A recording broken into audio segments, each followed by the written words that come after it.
Story time. I want to tell you about a time when I was just starting to smoke weed and like I ended up in one of the worst but best precarious situations of my life. So, Pete, we're gonna do this in real time. So, Pete, I had went to this. I had went to this show. I had went to one of these local shows, and one of the bands that I really liked, Endless, was playing there. And I remember asking them or somebody there, "Yo, could you throw me $20 and I'll cover your set? I'll do some videos for you, whatever." This is back when I had no self-respect. But then again, I was also like breaking in, I guess, and whatever. I was breaking in with those people. I was talented enough to carry myself, and I was breaking in with those people. And I remember pulling up there, and at the beginning of it, everybody used to clown me for, they didn't clown me. I shouldn't say it like that. But it was like an in-joke that I always had, it was an in-joke that I always had, this blue Razor A5 Lux scooter. And that's how I got most of my exercise in. I would take it to like college and everything. I would always be just a dude on the scooter. So everybody was already...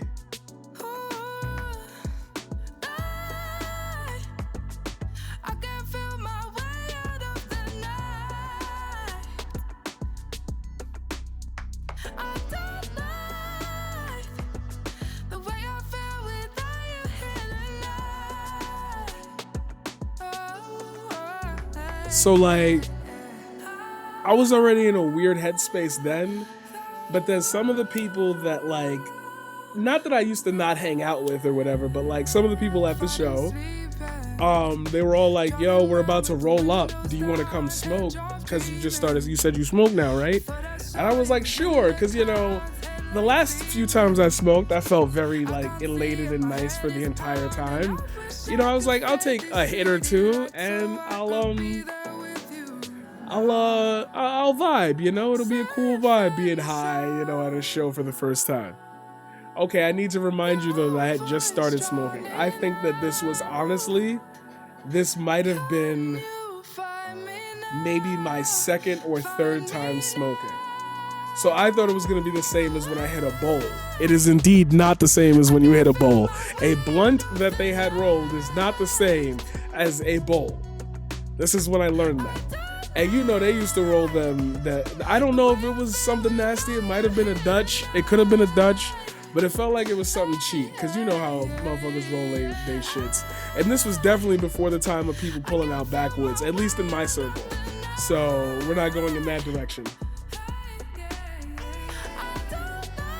But I remember them saying, "Yo, we're gonna go smoke or whatever." And I remember we went around the corner from this venue. We went straight. No, we just went straight. We just went straight and we walked maybe half the block, if not a quarter. And when we walked the quarter, I remember it was so dark that I could see the light from the venue, but like we was black, so it was very hard to see people's faces. And I remember laughing about it because we had a couple of light-skinned dudes with us too, and I could see them clearly. I was trying to, I guess, distract my mind from the fact that I didn't feel comfortable smoking in public or whatever, like, but I was in my head like, where else would you also do it? Because like, wouldn't it be like when you know, I was having weird thoughts at the time. Regardless of that,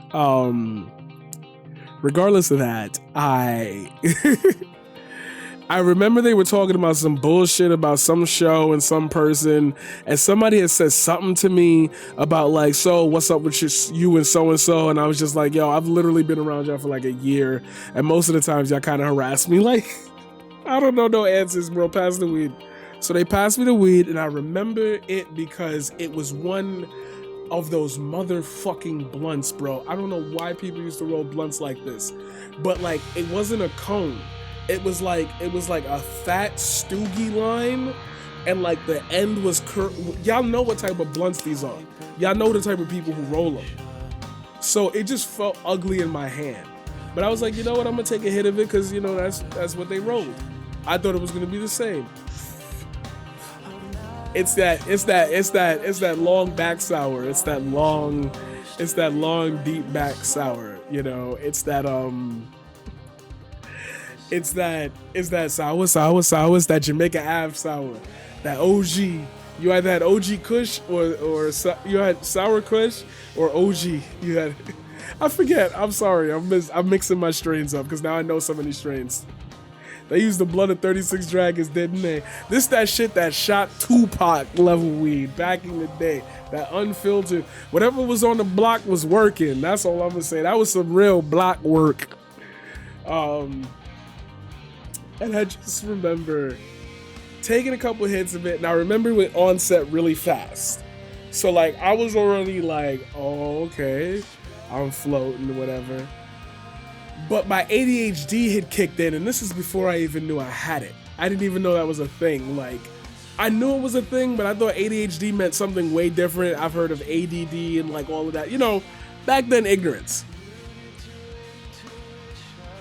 So I don't want to leave the circle I'm in because it's keeping my mind occupied with conversation.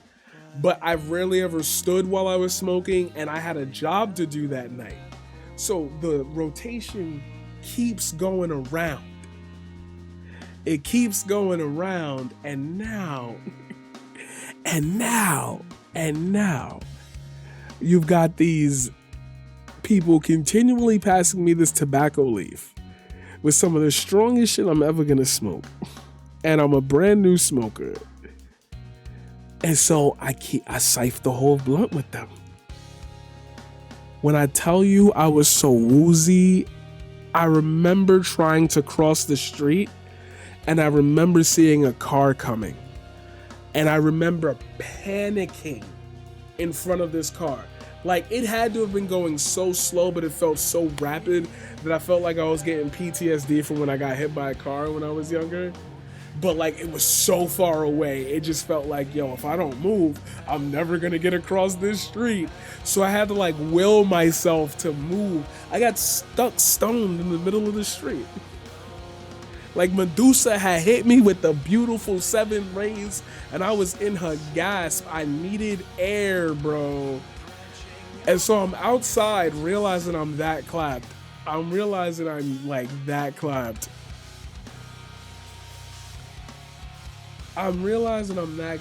And I'm like, yo, okay. I'm gonna just have to, it's a social setting. It's not like I can isolate myself. It's not like I can get food until like they've paid for my set and shit. It's like, okay, I've got to just mingle, do the best I can, and just, you know, be around people. So I do that.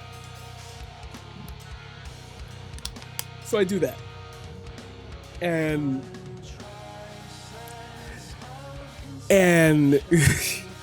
I remember the first group circle I went into.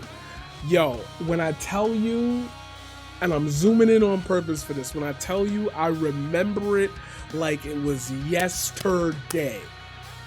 My eyes was like dummy red, and my eyes had, I was like this. And I remember I remember hearing, and that's why I remember it so clearly. I was standing like this, and I remember directly to my left eye, right in this like, he was right there, and he was saying something to me. And I just remember I was like, yeah, no, that sounds crazy, because bands today, they really do be using their music like mad loud, and I be wondering how people not be going deaf. Yo, you're gonna have to excuse me, son. I'm mad high right now. Like, I normally, like, I'm very a stand-up person. I don't want to look this way. I don't want to, like, look like but, like, I'm just like, whatever I smoked over there. I just started smoking weed, and I am out of it, bro. Like, this is word for word, verbatim type shit. So everybody in the group is like, yo, it's fine. I'm still sitting here. Yo. Nah, no, I agree with you. That's why I came over. I wanted to talk to you about that, and I didn't know, like, yo, you're gonna have to excuse me. Like, at the same time, I'm trying to, like, get the thought out, but I'm mad high. And I just kept saying that to them over and over and over again, to the point where, like, everybody, like, and you know, you play on your paranoia fears. So, like, everybody around me is kind of like, everybody around me is kind of like doing the thing where they're accepting it. And I had friends, and, like, I knew people in that circle. I didn't just walk up to 3 random ass people. And like I said, we was at the show, but like, yo, oh man, oh my God, I remember just freezing. And I think I even got closer to them, and I was like, yo, I'm just clapped. And they was like, don't worry, it's fine. Everybody laughed it off. So I'm going through this show, and in this venue, it's a very narrow way from the bar to the back where the stage is. So you got to go through people who may be watching the game. And I think today was a very popular day. There was some game on, something was happening. So I got to wade through these people, and I've never experienced this level of like stoned ever, you know, like I said, first fucking time ever stream, yeah, first ever time like being in public and doing it that wasn't with like a controlled portion. And if you remember my first story on the first time I ever smoked, you already know that was a hellfire of a day. So this one was planning up to be even worse. The band that I was hired to shoot doesn't go on for like another hour, so I gotta sit there. And for those of you who know, if you can remember your first few times getting high, it progresses. There was peaks for you. You know, it wasn't it was more of a woo. That's why you be so clapped, you be tired, you be taking them heavy ass naps. Anyway, my waves are so killer today. Let's go. Looking all red. I don't like them little hairs coming out, but I can take care of it with a brush.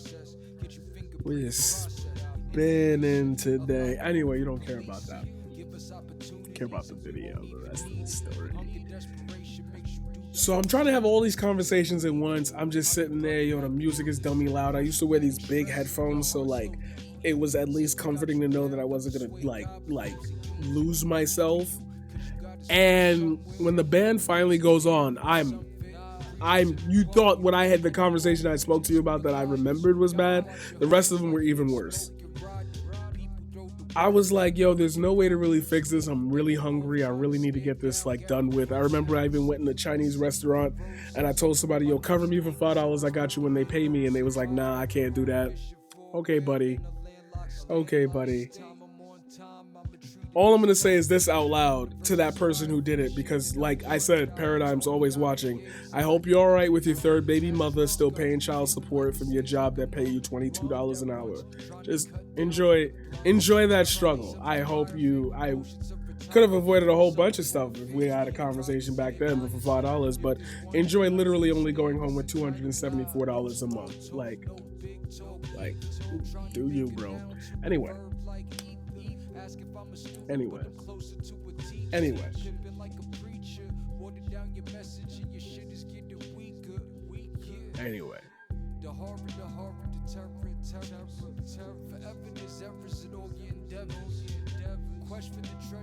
I shot that band, and it was some of the greatest photos and footage I've ever taken.